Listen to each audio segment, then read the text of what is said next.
Quero convidar você a ler comigo o livro de Atos dos Apóstolos, o capítulo número 2. Nós vamos ler do verso 37 até o verso 47, final do capítulo 2 do livro de Atos dos Apóstolos. Atos capítulo 2, do verso 37 ao final. A palavra de Deus diz: ouvindo eles estas coisas, compungiu-se-lhes o coração e perguntaram a Pedro e aos demais apóstolos: que faremos, irmãos? Respondeu-lhes Pedro: arrependei-vos e cada um de vós seja batizado em nome de Jesus Cristo para a remissão dos vossos pecados, e recebereis o dom do Espírito Santo. Pois para vós outros é a promessa, para vossos filhos e para todos os que ainda estão longe, isto é, para quantos o Senhor nosso Deus chamar. Com muitas outras palavras deu testemunho e exortava-os dizendo: salvai-vos desta geração perversa. Então, os que lhe aceitaram a palavra foram batizados, havendo um acréscimo naquele dia de quase 3.000 pessoas, e perseveravam na doutrina dos apóstolos e na comunhão, no partir do pão e nas orações. Em cada alma havia temor. Muitos prodígios e sinais eram feitos por intermédio dos apóstolos. Todos os que creram estavam juntos e tinham tudo em comum. Vendiam as suas propriedades e bens, distribuindo o produto entre todos, à medida que alguém tinha necessidade. Diariamente perseveravam unânimes no templo, partiam pão de casa em casa e tomavam as suas refeições com alegria e singeleza de coração, louvando a Deus e contando com a simpatia de todo o povo. Enquanto isso, acrescentava-lhes o Senhor, dia a dia, os que iam sendo salvos. Amém. Pai, obrigado pela palavra e pela oportunidade. Mais uma vez nesse dia, temos a chance de ouvir a Tua voz nesse lugar, e é exatamente isso que queremos, que precisamos, ouvir a voz do nosso Deus. Não viemos aqui ouvir os homens falando doutrinas, ensinos de homens, filosofias do mundo, mas viemos ouvir o Senhor. E por isso te pedimos em oração, fala ao nosso coração, quebra as barreiras, meu Deus, quebra as barreiras de entendimento, as distrações, para que todos que aqui chegaram possam ouvir a Tua voz nesse lugar, e que eu seja um instrumento do Senhor, que a Tua unção esteja sobre mim, para que eu possa, usado por Deus, cooperar naquilo que o Senhor deseja fazer esta noite, Pai. Que eu também não venha atrapalhar aquilo que o Teu Espírito deseja realizar. Tudo isso entrego ao Senhor em oração, junto com meus irmãos, em nome de Jesus. Amém. Podem sentar. Amados, aqui está o texto que relata praticamente o surgimento da igreja de Jesus. Aqui a igreja começou. Em Atos, capítulo número 2. Veja, nos evangelhos, há apenas uma menção à palavra igreja. Apenas há um momento em que Jesus se utiliza desta palavra, mas ela ainda não está formada, ela ainda não existe. Jesus começa o seu ministério, começa fazendo milagre, começa pregando a palavra, escolhe 12 discípulos, apóstolos, 12 homens que estariam ao seu lado para realizar a missão que ele designara, mas ainda aquilo não era uma igreja, ainda não havia o conceito de igreja. E quando Jesus usa a palavra igreja, ele o faz dizendo que as portas do inferno não viriam a prevalecer sobre a sua igreja, igreja que ainda seria criada, instituída, que não tem necessariamente um nome, um CNPJ, uma denominação, mas a igreja, a reunião daqueles que foram salvos, daqueles que foram perdoados por Jesus e que agora seguem a Jesus. E é no texto em Atos capítulo 2 que nós vemos a formação dessa igreja. E talvez você fique um pouco confuso com essa minha afirmação, questionando: pastor, mas durante o ministério de Jesus, muita gente seguiu Jesus.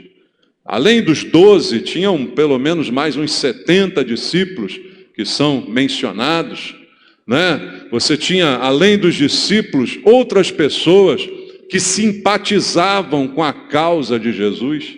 que ouviam suas pregações, a Bíblia relata, multidões ouvindo uma pregação de Jesus.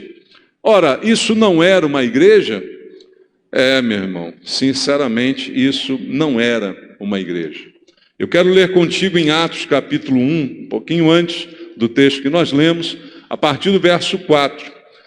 Diz assim: e comendo com eles, determinou-lhes que não se ausentassem de Jerusalém, mas que esperassem a promessa do Pai, a qual disse ele: de mim ouvistes, porque João, na verdade, batizou com água, mas vós sereis batizados com o Espírito Santo, não muito depois destes dias. Então, os que estavam reunidos lhe perguntaram: Senhor, será este o tempo em que restaures o reino a Israel? Respondeu-lhes: não vos compete conhecer tempos ou épocas que o Pai reservou pela sua exclusiva autoridade, mas recebereis poder ao descer sobre vós o Espírito Santo, e sereis minhas testemunhas, tanto em Jerusalém, como em Judeia e Samaria e até aos confins da terra. Ditas estas palavras, foi Jesus elevado às alturas, à vista deles, e uma nuvem o encobriu dos seus olhos. E estando eles com os olhos fitos no céu, enquanto Jesus subia, eis que 2 varões vestidos de branco se puseram ao lado deles, e lhes disseram: varões galileus, por que estáis olhando para as alturas? Esse Jesus, que dentre vós foi assunto ao céu, virá do modo como vistes subir. Então voltaram para Jerusalém, do monte chamado Olival, que dista daquela cidade, tanto como a jornada de um sábado.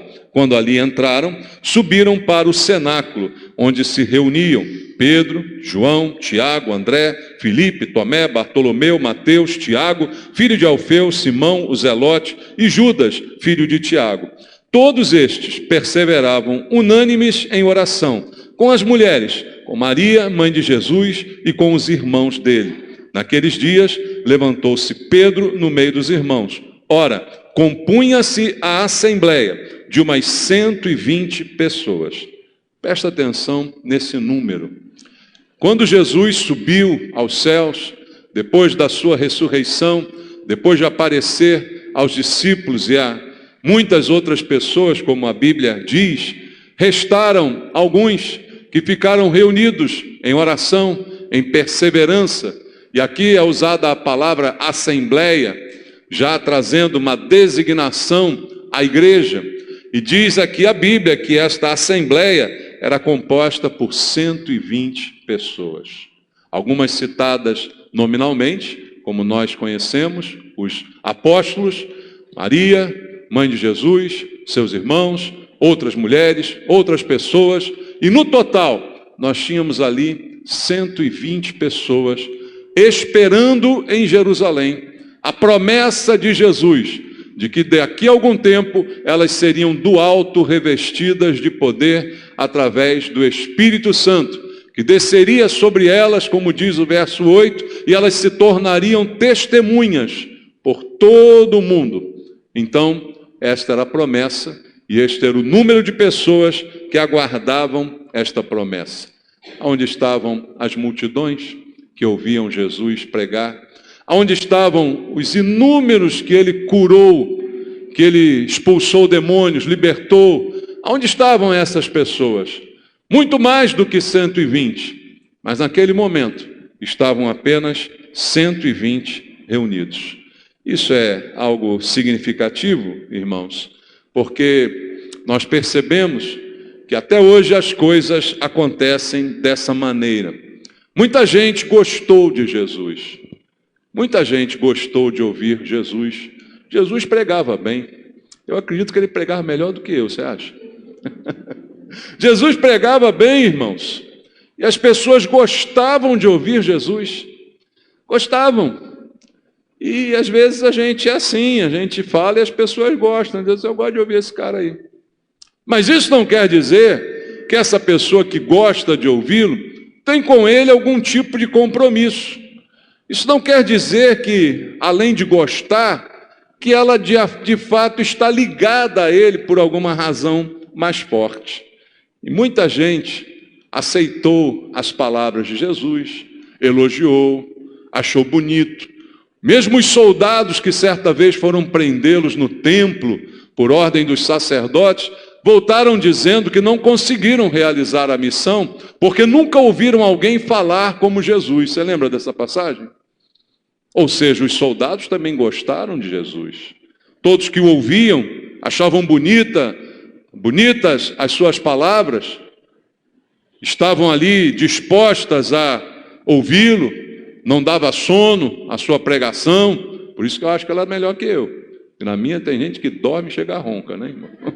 Então, alguma coisa existia ali que fazia com que as pessoas se aproximassem de Jesus. Agora, desses tantos que ouviram, das multidões, muitos que foram curados, a Bíblia não relata o número, mas diz que há uma multidão também de gente curada por Jesus. Aonde estavam essas pessoas depois da crucificação, da ressurreição e da assunção ao céu? Apenas 120 era o que compunha aquela assembleia. E o próprio Senhor Jesus alertou, e eu quero ler contigo Mateus capítulo 22, no versículo número 14, e ele diz assim: porque muitos são chamados, mas poucos escolhidos. Parece que se cumpriu o que disse o Senhor Jesus. Muitos foram chamados. De que maneira são chamados? Ouvem falar, olha, tem um cara ali que prega bem, diz umas coisas bonitas, a gente fica até arrepiado. E de vez em quando ele cura também várias pessoas. Vamos lá ouvi-lo. Olha, eu ouvi essa notícia, ouvi esse chamado, e a Bíblia fala do boca a boca, não é, irmãos? Porque não tinha rede, não tinha internet, não tinha propaganda. Era no boca a boca que a fama de Jesus corria aquela região e atraía as multidões para ouvi-lo falar, pregar, fazer ali muitos milagres. Muitos foram chamados, mas poucos escolhidos. E até hoje, irmãos, é assim que funciona. Muita gente é chamada, mas poucos de fato são escolhidos.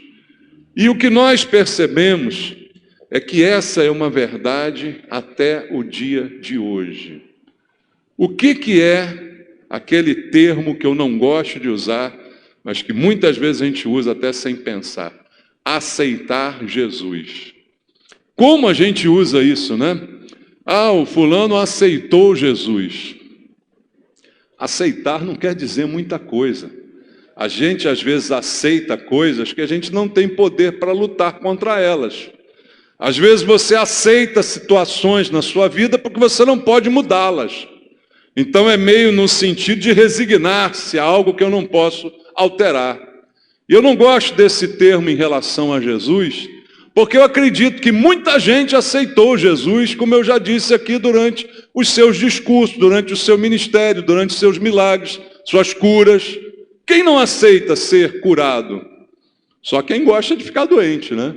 Quem não aceita ouvir uma boa palavra, um discurso envolvente, que fala ao coração? As pessoas aceitavam Jesus. As pessoas de fato se submetiam nesse sentido a uma aceitação daquilo que estava sendo oferecido por Jesus.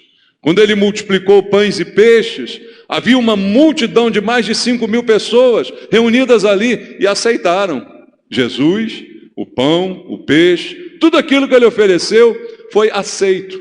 Foi aceito até que chegou o momento que diz ali a Bíblia que eles comeram, se fartaram até não poder mais.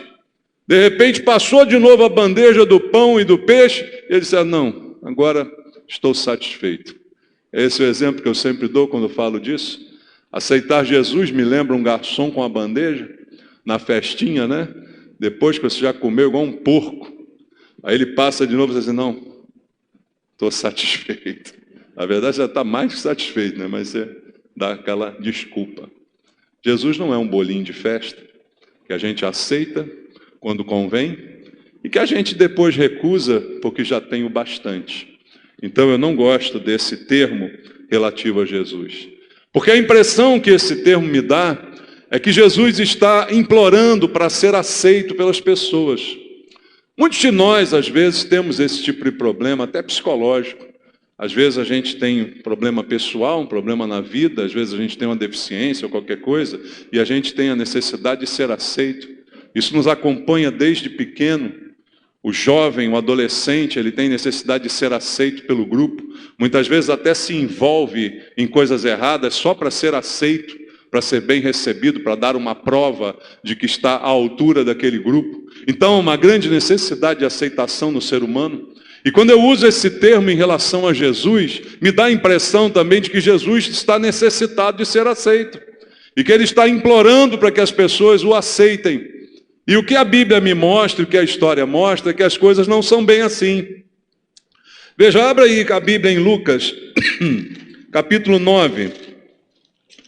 Lucas capítulo 9, no versículo 57, tem uma passagem que vai mostrar muito bem para nós que as coisas não são assim. Lucas 9, 57 até o 62 diz assim: indo eles caminho afora, alguém lhe disse: seguir-te-ei para onde quer que fores. Mas Jesus lhe respondeu: as raposas têm seus covis e as aves do céu ninhos, mas o filho do homem não tem onde reclinar a cabeça. A outro disse Jesus: segue-me. Ele, porém, respondeu: permite-me ir primeiro sepultar meu pai. Mas Jesus insistiu: deixa os mortos sepultar seus próprios mortos. Tu, porém, vai e prega o reino de Deus. Outro lhe disse: seguir-te-ei, Senhor, mas deixa-me primeiro despedir-me dos da casa. Mas Jesus lhe replicou: ninguém que tendo posto a mão no arado olha para trás é apto para o reino de Deus. Você vê a Bíblia citando 3 ocasiões em que pessoas, por motivos diferentes, ou chegam a Jesus ou são até chamadas por ele, porque o do meio aqui foi próprio Jesus quem o chamou. E de acordo com a resposta e a postura daquelas pessoas, elas são recusadas por Jesus. E aí eu pergunto, quem é que precisa ser aceito? É Jesus ou sou eu? Quem é que precisa ser aceito? Jesus ou eu que tenho uma necessidade enorme de ser aceito por Deus? Porque Jesus não está aceitando qualquer pessoa.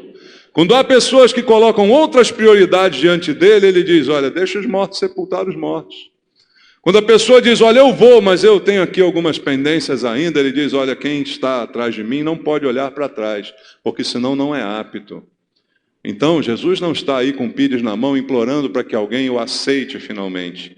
Implorando para que alguém, de alguma forma, suporte Jesus, porque é outra palavra que me vem, quando eu penso em aceitação, eu penso em suportar. Eu aceito isso aí, eu acabo me acostumando com isso. Mas não foi assim na igreja. Quando eu li aqui o texto no início, falando de Atos 2, em que nós vemos o poder do Espírito Santo ser derramado sobre as pessoas, nós vemos que aqui não houve uma aceitação. Aqui houve um derramar do Espírito Santo, que trouxe convencimento necessário. De acordo com o que diz a Bíblia, o homem só se rende a Deus quando pelo Espírito Santo ele é convencido. E a Bíblia diz que o Espírito Santo nos convence do pecado, da justiça e do juízo. Essas 3 coisas entram na minha cabeça quando o Espírito Santo me convence delas. E nesse momento, então, eu não aceito Jesus, mas eu, convencido que sou pecador, convencido que há pecado, há justiça, e a justiça fará com que eu seja condenado, então há juízo que fará com que eu pague o preço da minha condenação. Eu, convencido por estas coisas, percebo que a única opção que me resta é render-me a Jesus. E aí assumir com ele um compromisso. Porque a aceitação não requer um compromisso. Aí eu aceito. Eu aceito porque hoje eu estou afim. Mas pode ser que amanhã não esteja mais afim.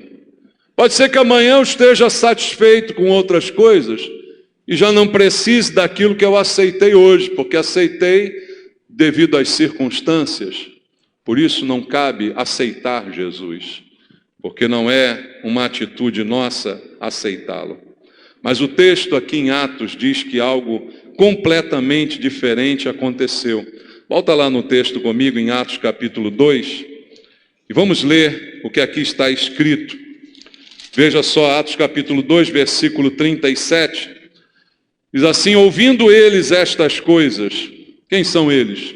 A multidão que estava ali, reunida para o dia de Pentecostes. Judeus vindo de todas as partes para Jerusalém, para aquela cerimônia importante do calendário judaico, e que ali tiveram uma experiência diferente, sobrenatural, debaixo do poder de Deus, debaixo da pregação da palavra, porque seguiu-se ao derramamento de poder, uma pregação do apóstolo Pedro, com autoridade, com o poder do Espírito Santo, e ouvindo aquela pregação, algo aconteceu nos ouvintes. E o versículo 37 diz: ouvindo eles estas coisas, o que aconteceu? Compungiu-se-lhes o coração. A compulsão do coração, como que um aperto no coração. O coração foi apertado pelas palavras pregadas por Pedro, iluminadas, cheias do Espírito Santo. Aquilo apertou o coração dos ouvintes, de tal forma, aquilo os apertou, e é assim que funciona, porque há um poder do Espírito Santo me convencendo. Eu que nunca achei que era pecador, eu que achava que pecado não tinha consequência, eu que achava que eu podia errar e estava por isso mesmo, porque morria, acabava tudo. Nesse momento sou convencido de que pecado é uma coisa real, de que há realmente justiça e de que há realmente juízo.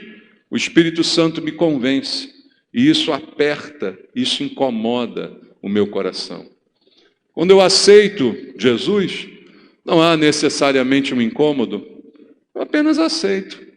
Me parece bom, me parece atrativo, me parece conveniente, eu vou aceitar essa mensagem, eu vou aceitar esse Jesus. Mas quando há o poder do Espírito Santo, existe a compulsão do coração, existe o aperto no coração, que revela para mim quem eu sou. Miserável homem que sou, como dizia o apóstolo Paulo. Revela a minha própria miséria e revela que diante dela há uma justiça e um juízo iminente, e de que a única alternativa que eu tenho é mudar a minha vida.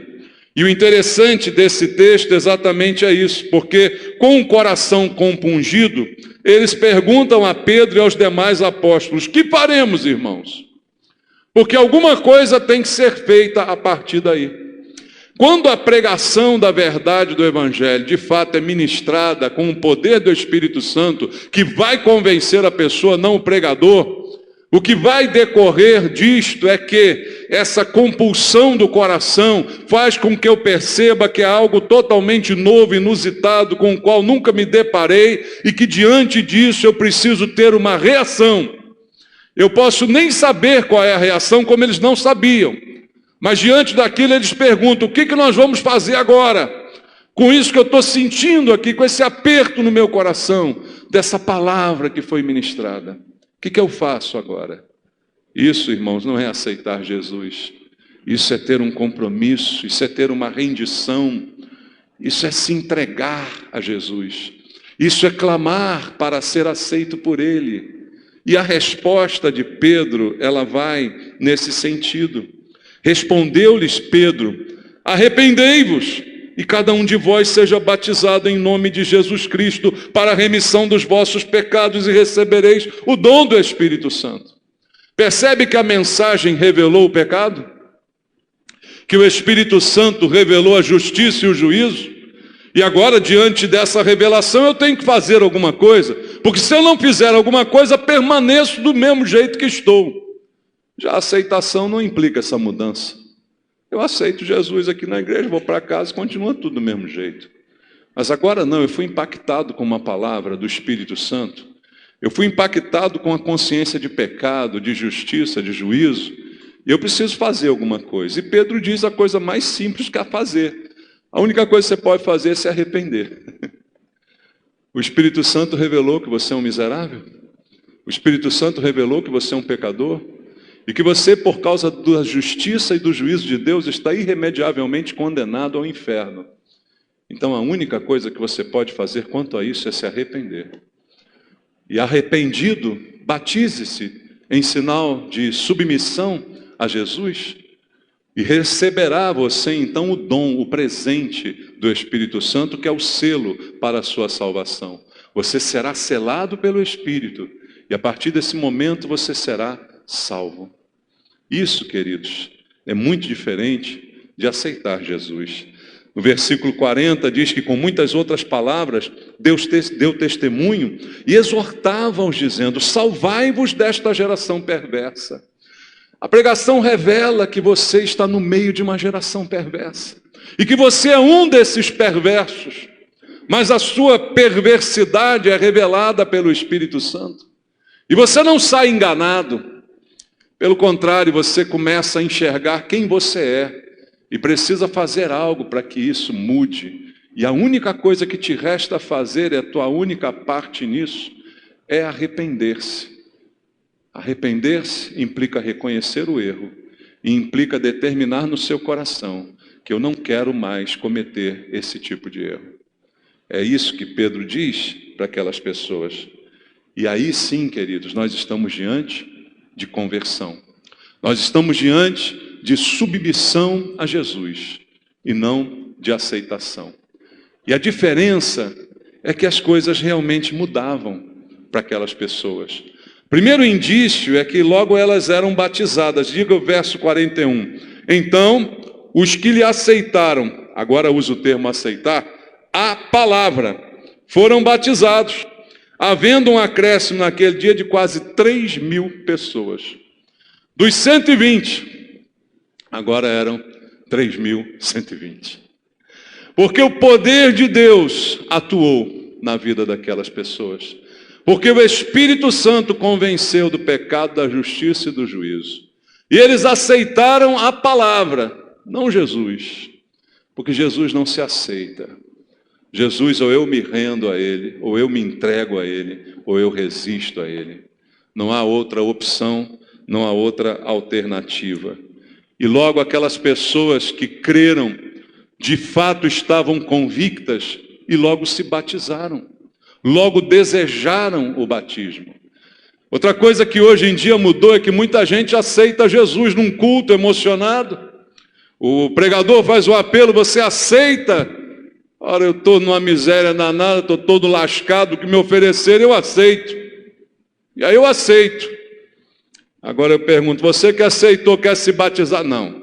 Agora, peraí. Batizar já é outra coisa. Já não estou, acho que eu não estou pronto. Se não está pronto para Jesus, não está pronto para o batismo, não está pronto para Jesus. Porque uma coisa está intimamente atrelada à outra. Ou você tem a plena consciência de que Jesus é o perdão dos seus pecados, e que você se arrependeu de verdade, e sabe que não há outro além de Jesus, você já tem a convicção que tem que ser batizado. Daí para frente depende da burocracia da igreja. Aqui, por exemplo, tem um cursinho de 2 meses, faz, mas você já sabe que vai ser batizado. Quem de fato se converteu, não aceitou Jesus, mas se transformou, se rendeu, já tem a convicção de que quer ser batizado. Não tem dúvida a respeito disso. Para mim, quem duvidou é porque não está realmente convertido. É bom ainda que o Espírito Santo realize essa obra na vida dessa pessoa, porque ela ainda não teve uma compulsão no seu coração, de forma que ele fosse apertado, espremido pelo poder do Espírito Santo, para que ela perceba que nela não há bem nenhum. Quando a pessoa percebe isso, ela sabe que a única alternativa é Jesus. Mas enquanto eu continuar achando que de alguma forma eu sou bom, que eu não sou tão ruim quanto as outras pessoas, enquanto eu continuar pensando de mim mesmo que eu não sou tão ruim assim, que aceitar Jesus seria apenas uma coisa a mais para meu currículo, realmente aí não há salvação, e aí a dúvida se está pronto ou não para o batismo e coisas e tal. Todo mundo que tem essa compulsão no coração, certamente não está pronto, se arrependeu, mas uma coisa já sabe, e sabe o suficiente, tenho que me batizar, porque tenho que me render completamente, me submeter completamente. O batismo é uma ordem de Jesus, eu não discuto, eu só obedeço. Ah, mas eu fui batizado quando era pequeno. Alguém te perguntou se você queria? Não, você foi afogado quando era pequeno. Ninguém te perguntou se você queria, né? Então você precisa ser batizado.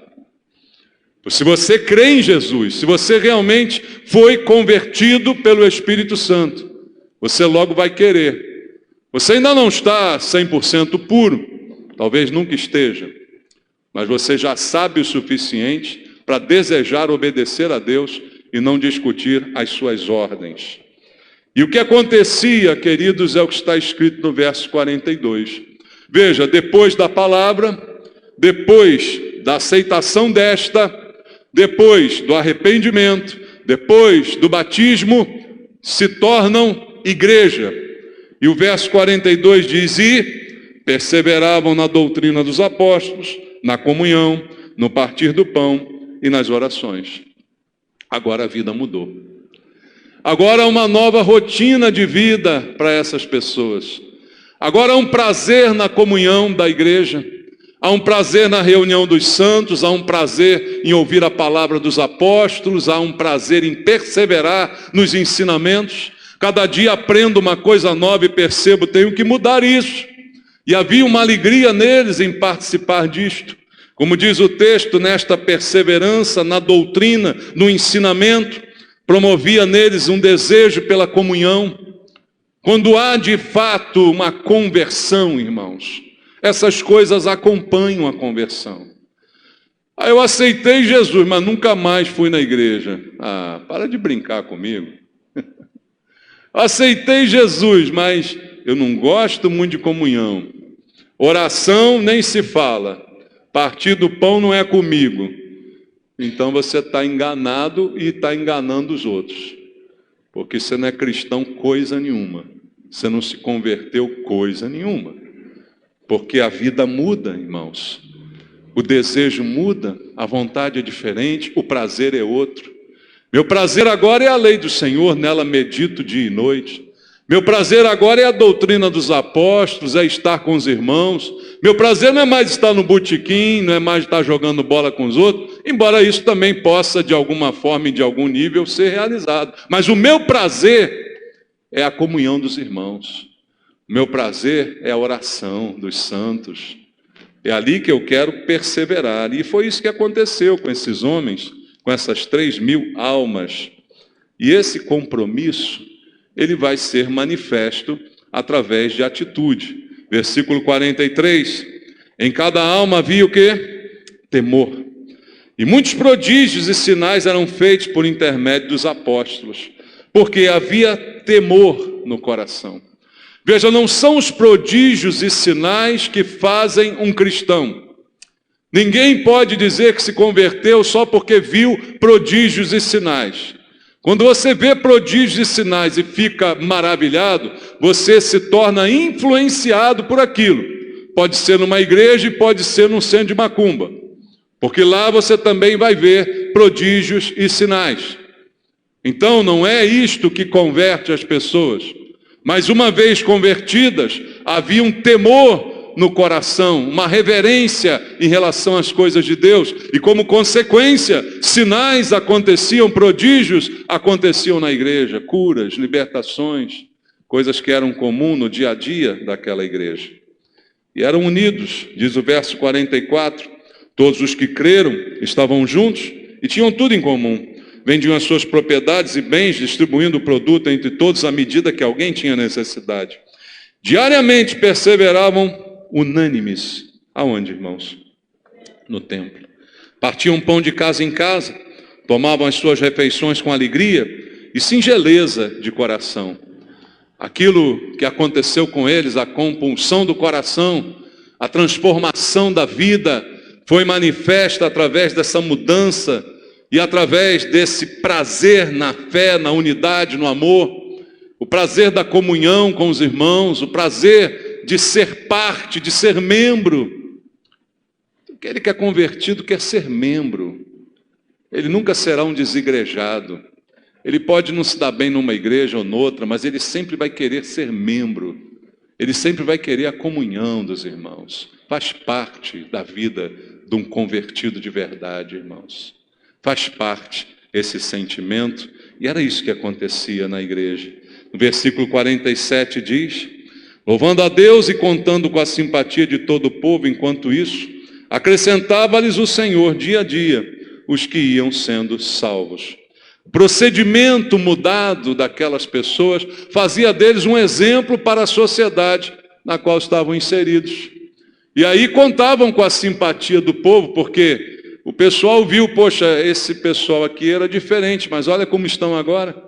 Olha que vida exemplar que eles têm, olha que amor exercem um para com os outros, olha o cuidado que eles têm, olha, estão sempre no templo, estão sempre buscando a Deus, e isso é simpático aos outros. E isso que acontecia também com aquela igreja, porque o procedimento muda a tal ponto que a gente se torna um exemplo. Por algum tempo seremos reconhecidos, depois seremos perseguidos, tá? Não se iluda.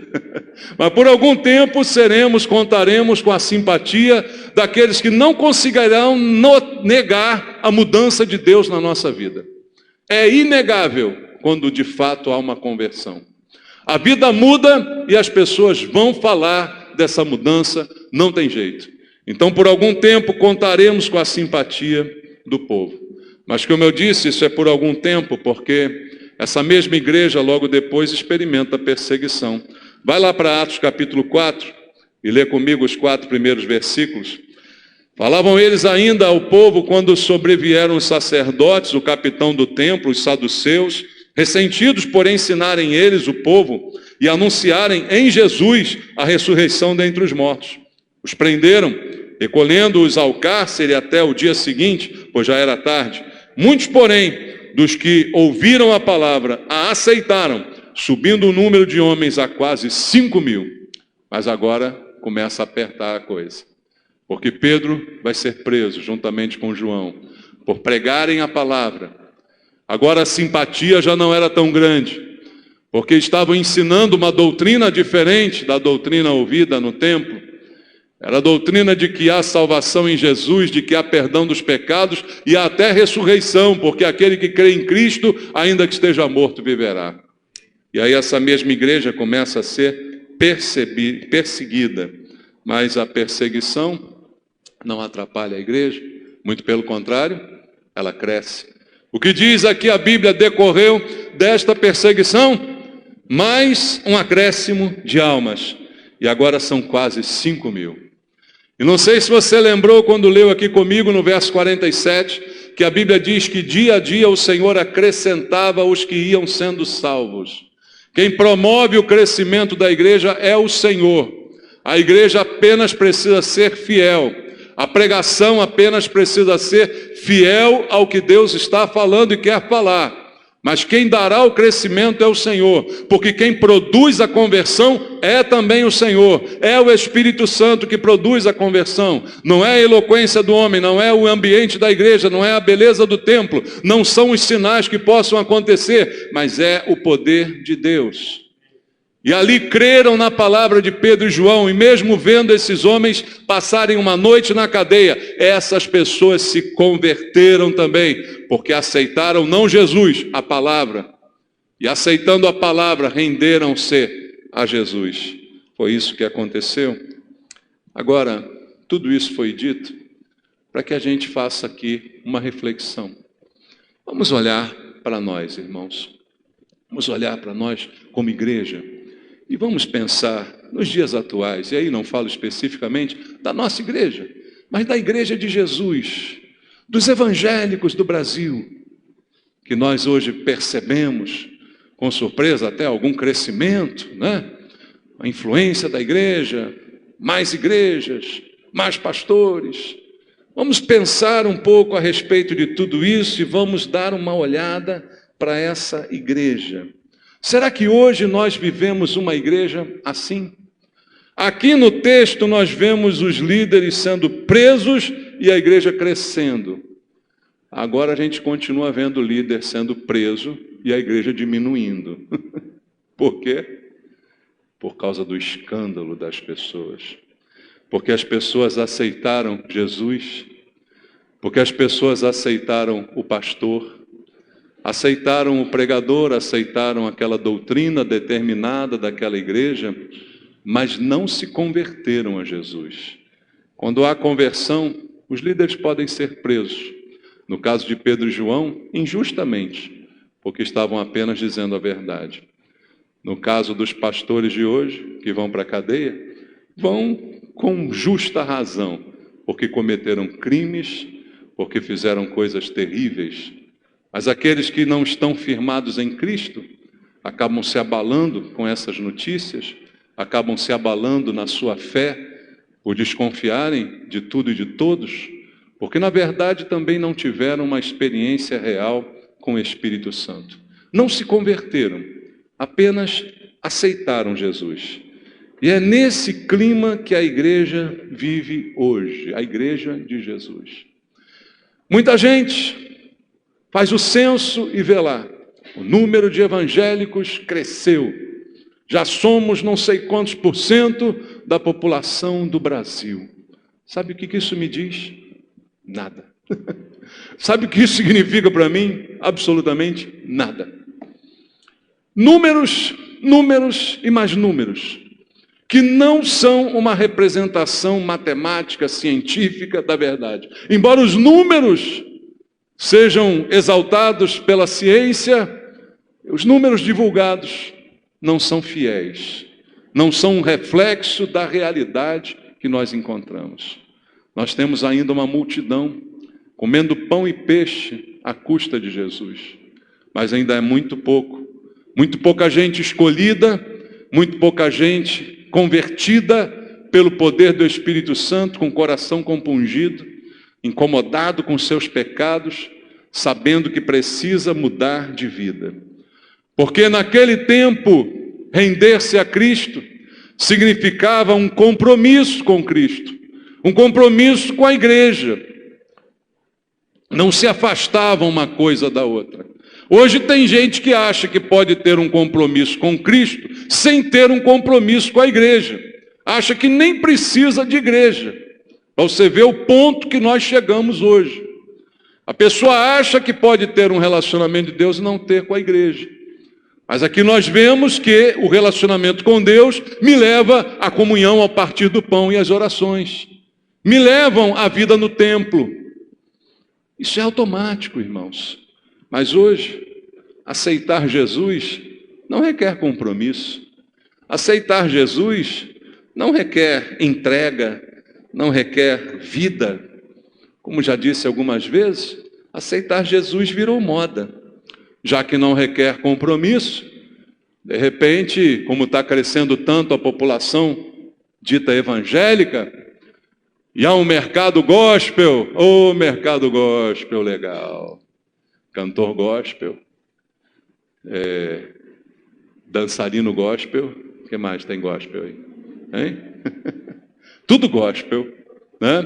Para vender sua arte, vender sua obra.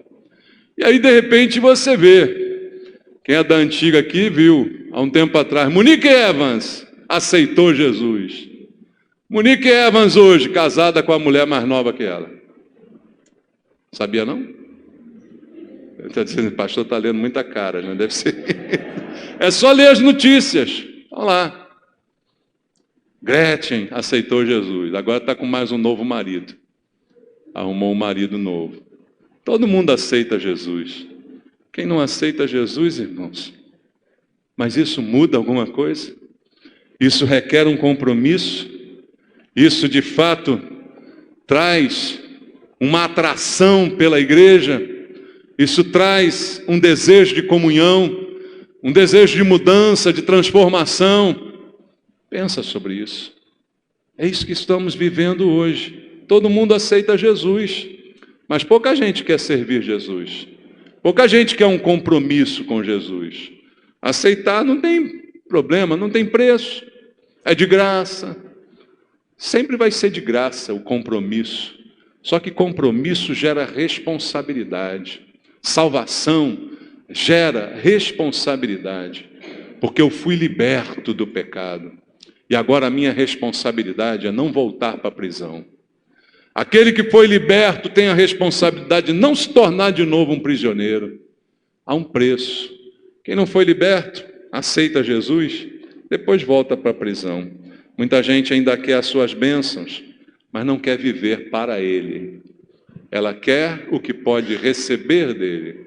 E a igreja é culpada porque a igreja também faz a propaganda enganosa e oferece às pessoas o que Jesus nunca ofereceu. E ela, na expectativa de ganhar alguns, faz como fazem as empresas quando fazem uma propaganda, ilustrando os grandes benefícios que você terá ao adquirir aquele produto.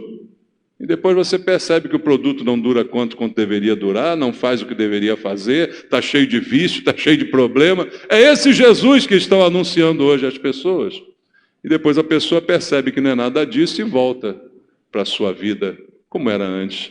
Passou um tempo na igreja, teve uma fase de crente na sua vida. E a culpa também é da própria igreja. Pedro e João pregaram a verdade. Mais 1.000 e tantas pessoas foram acrescentadas à igreja. Pedro, no dia de Pentecostes, pregou a verdade. Falou contra os sacerdotes. Falou da verdade. 3.000 pessoas se converteram e quiseram mudar as suas vidas. Sabiam que tinham uma transformação e perguntaram: o que faremos? Porque não posso mais ser o mesmo. Não posso mais viver da mesma maneira. Irmãos, você quer as bênçãos? Ou você quer a rendição? Ou você quer a salvação e o perdão dos seus pecados? O chamado de Jesus é totalmente diferente. A pregação do Evangelho é totalmente diferente do que se ouve, já posso dizer, ouso dizer, na maioria das igrejas. Assim como muitos são chamados, poucos são escolhidos, muitas são as igrejas, poucas são as verdadeiras. Poucas são aonde se prega a palavra de Deus. Ah, só a nossa que é boa? Não.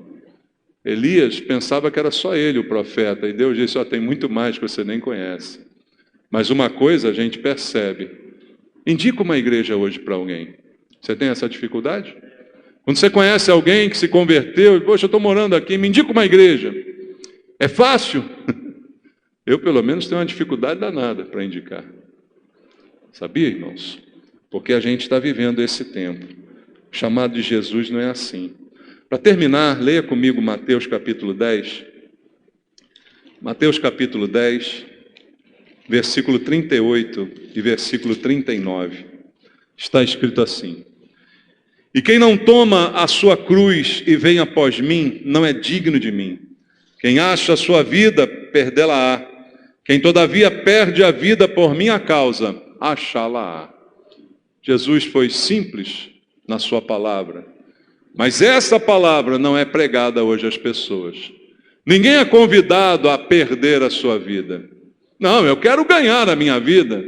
Eu estou aqui para saber o que Jesus tem para me oferecer. Se a oferta foi boa, eu aceito. E eu digo a você, Jesus está chamando você para você perder a sua vida. Você quer? Entregue-se a Ele. Entregue a sua vida para Jesus. Isso é perder a vida. Tira de você e entrega para Ele. E deixa Ele fazer o que Ele quiser com ela.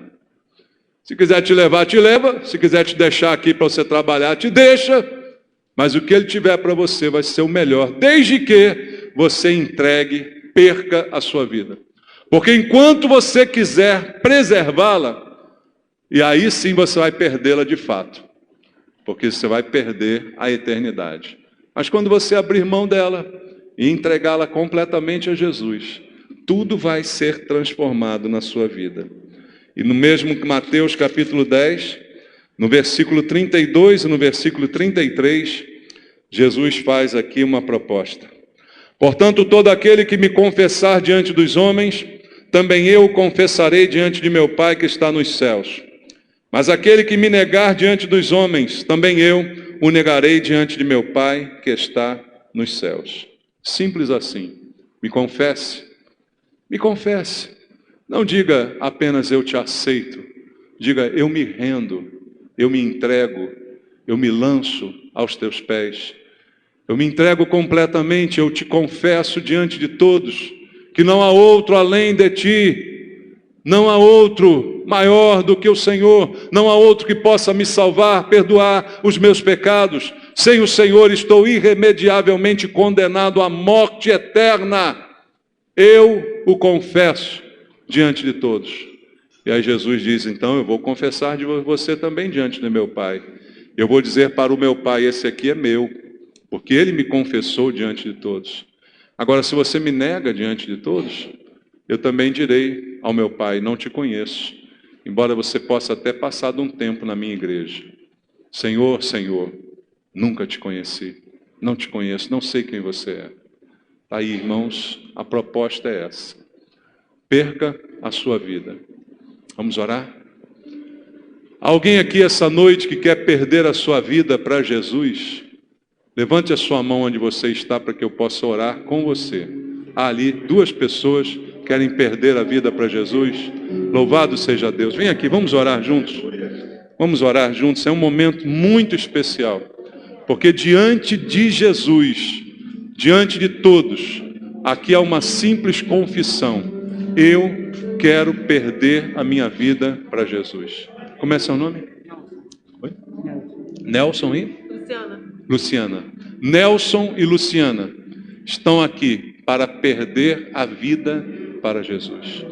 Mas vocês vão ganhar a vida eterna. Os pecados serão perdoados. E há uma nova vida esperando por vocês. Uma igreja. Se é essa, maravilha. Mas precisam de uma igreja. Comunhão, oração, partir do pão. Vida nova, vida transformada. Nelson e Luciana, em nome de Jesus. Pai amado, eu te agradeço pela vida dos teus filhos que agora são, que se rendem ao Senhor essa noite, que estão aqui determinados a perder sua vida para o Senhor. Mas perder a vida para o Senhor é ganhá-la para a vida eterna. E aqui estão eles, Deus, para desfrutar da vida que o Senhor tem para cada um a partir de hoje, para viverem na mudança e na transformação, na comunhão, no partir do pão, nas orações, viverem no templo, buscando a Deus até o dia do Senhor.